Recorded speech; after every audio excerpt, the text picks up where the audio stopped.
Welcome to Rich House Crime. We're here to talk about scammers today. Dark life after 15 minutes of fame. A lot of these people you recognize, all right?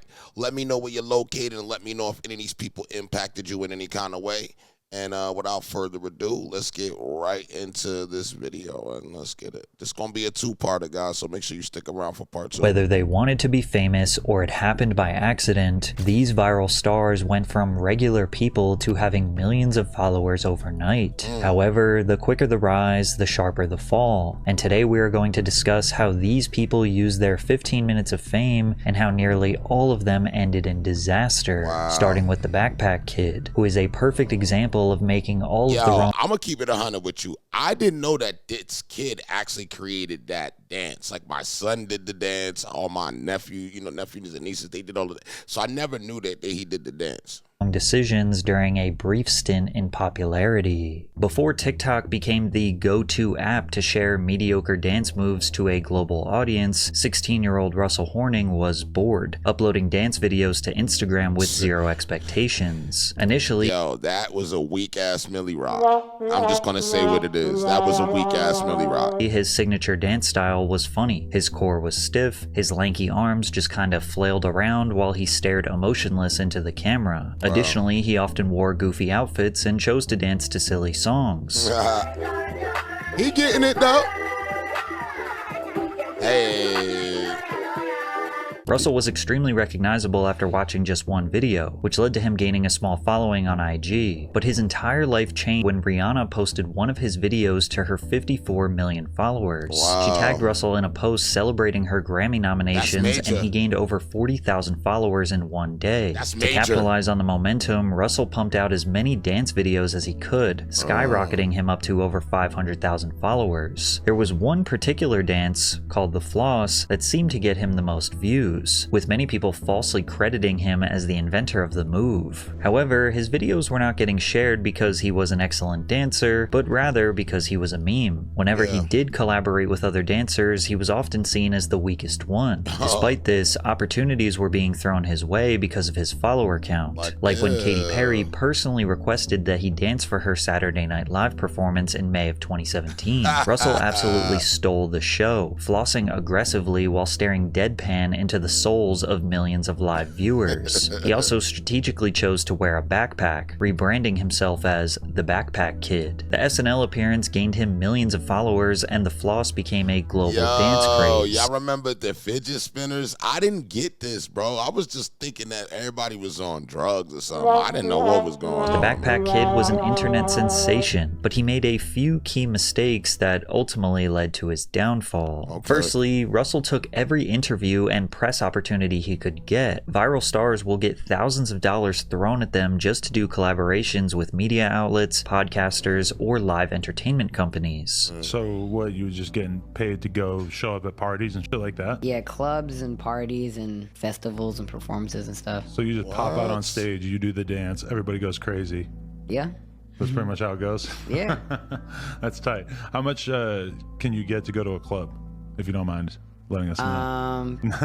Manager shakes his head no. Manager shakes his head no. Is it an amount that you're pretty impressed by? Like, are you surprised that you're able to get that much money just to go somewhere? Compared to most 17-year-olds, the money that I make from just one appearance, it could take a 17-year-old forever to make that much money. It's hard to blame someone for making easy money. Then again, the overexposure bothers people because they perceive Russell as a one-trick pony who doesn't deserve thousands of dollars or recognition from these big platforms. Remember before the internet when you actually had to do something to get famous? That but is then true, reasonable though. criticism turned into straight up hatred. Wow. He looks like one of those inflatable aliens He's you 17. win at an amusement park. This kid man-child thing scares me. Since he became famous for literally one thing, he had to branch out and try to find other ways to entertain his audience. So he decided to pursue music, releasing one of the worst songs of all time, Flossin'. Although Russell claimed that he was passionate about music, his songs felt like someone who was barely trying or maybe even just joking, rather than a serious artistic endeavor. Virality made Russell feel pressured to just keep doing what is paying the bills, so he resorted back to his one dance move, which ultimately led to a situation where he tried to perform on a stage that he was not wanted on.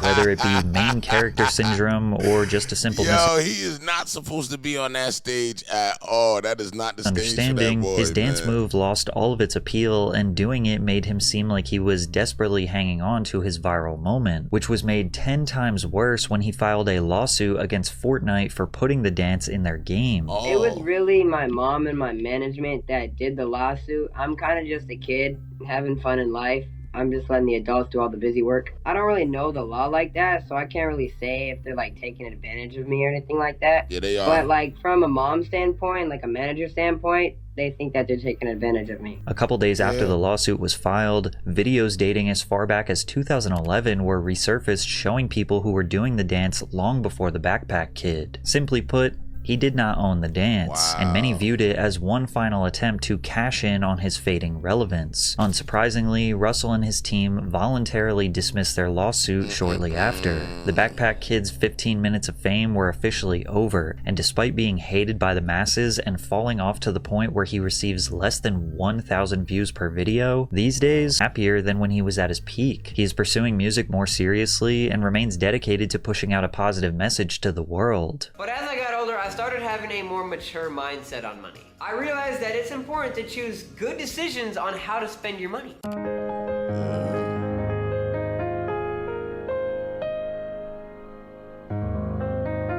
He probably making money on TikTok now, I though. was just invited to do an anti-vaping commercial for the American Lung Association. And of course, my first thoughts were, oh yeah, because I don't vape, I don't smoke, I definitely don't encourage it. Then again, he openly accepted the opportunity to be on Kai Cenat's stream where he was absolutely embarrassed by Drewski.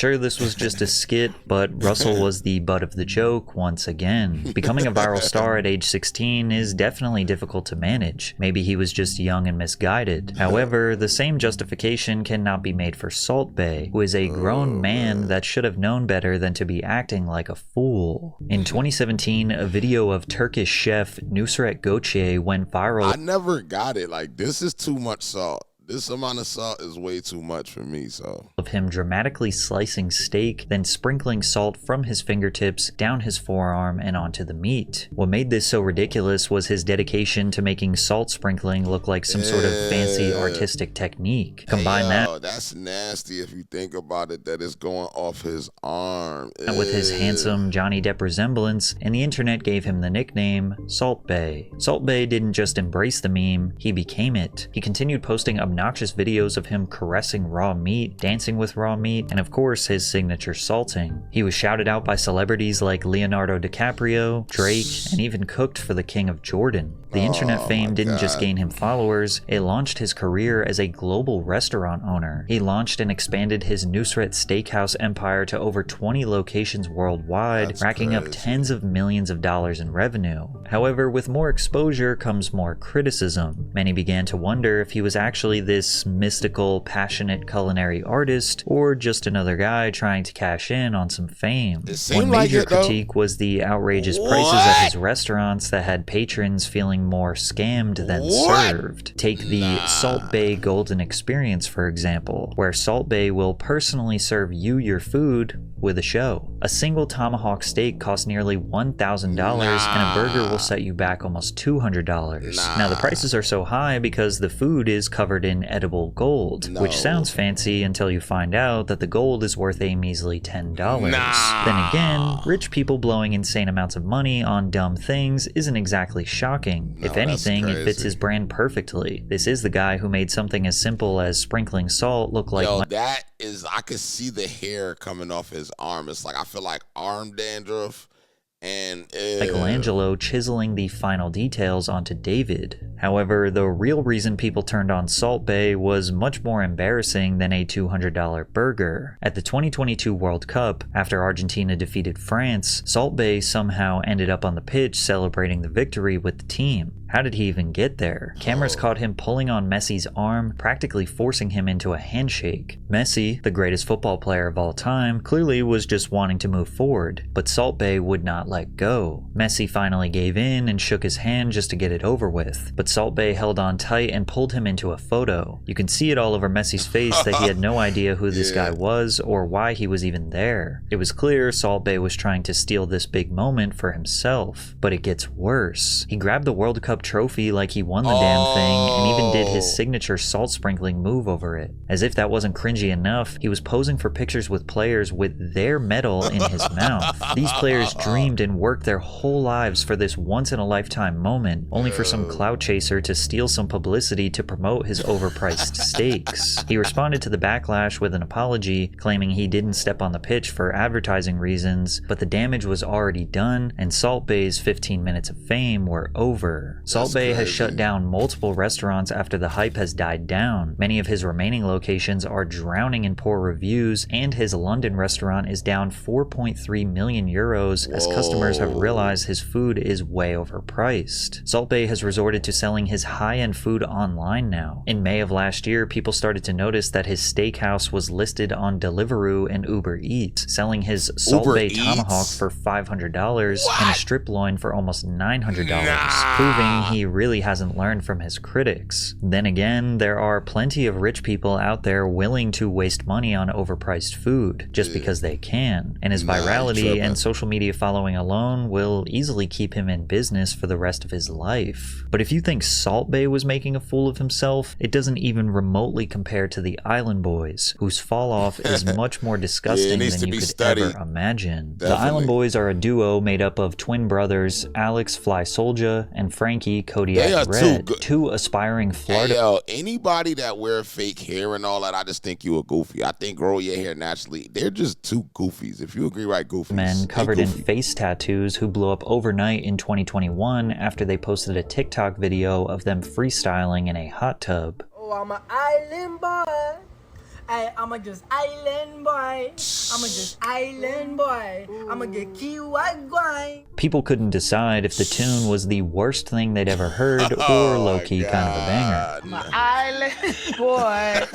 What is happening? I don't know and ain't trying to understand it. Plus, hip-hop has a history for blowing up artists who ride the paper-thin line between trash and fire. Rapper Kodak Black even offered them a record deal after their viral video, which is insane because this wasn't even a real song yet, just two goofballs mumbling in a hot tub. They turned down the deal, claiming that they wanted to stay independent, but this was a huge mistake. They believed they could make it on their own talent, but if we're being honest, most of their fame came from people clowning them. I played this song at my sister's funeral. She got out of the casket to shut it off. Thank you, Island Boys. This is the 0.01% of germs that bleach can't kill. When they decided to finally cut the record over a beat and released it with a music video, it was somehow worse. This the type of hidden talent that should absolutely remain hidden. Like many other viral stars, they were paid to do appearances at clubs, which became a prime example of when social media meets reality. At Miami's Club Live, the audience began booing the Island Boys on stage. Oh my God.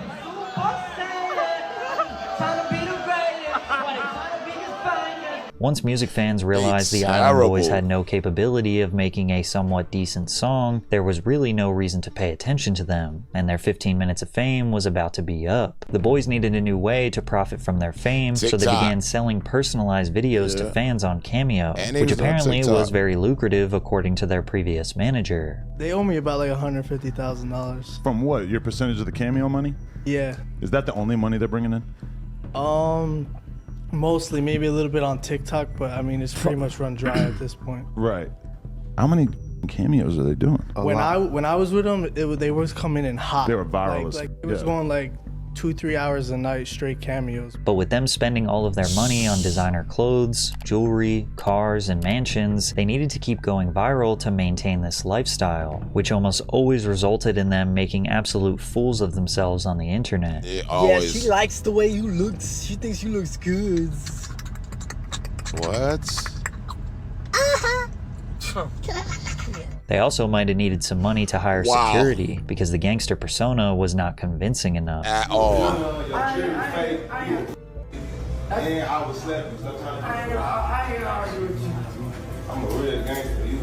In what could only be called an unhinged move, and in hindsight, the final nail in their career's coffin, the Island Boys launched a fansly, which is basically just an OF. And it wasn't just embarrassing, it was downright sickening. In 2023, the Island Boys posted a video of them kissing each other in a publicity stunt to market their NSFW content. Instantly going viral for the second time, the video got them a huge amount of backlash, with many calling it outright incest, which it is. The twins insisted it wasn't sexual and was only meant to get a reaction, claiming that they just wanted to see how effed up this world is. And it turns out they were right about this world, because after their kissing stunt, it was reported that the Island Boys made almost $400,000 in 3 months just on their NSFW content, temporarily funding their lavish lifestyle. But of course, this resulted in more public humiliation. What's going on with the shit that's with you two kissing each other and shit?